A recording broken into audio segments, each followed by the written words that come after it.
ایک باپ ساری زندگی جمع پونجی کر کے بیٹی کا جہیز تیار کر کے رخصتی سے چند گھنٹے قبل بیٹی کے پاس آ کر بیٹھتا ہے اور اس کو نصیحتیں کرتا ہے۔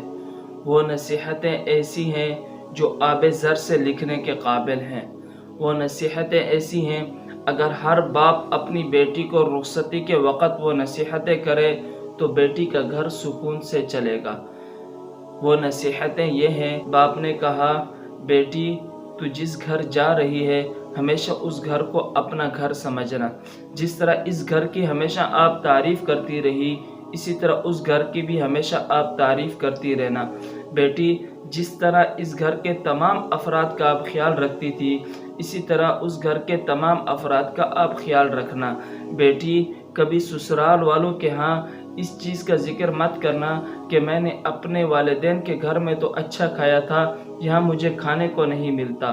بیٹی کھانے کی لذت چند گھنٹوں بعد ختم ہو جاتی ہے، یاد ہی نہیں رہتا کہ کیا کھایا تھا۔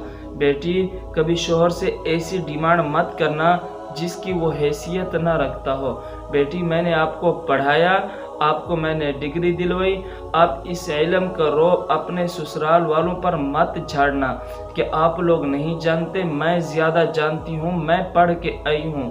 بیٹی جب تک سسرال والوں کے گھر کے مکمل طور پر آپ اصول جان نہ لیں، کوئی بھی چیز استعمال کرنی ہو تو ان کی اجازت کے بغیر استعمال مت کرنا۔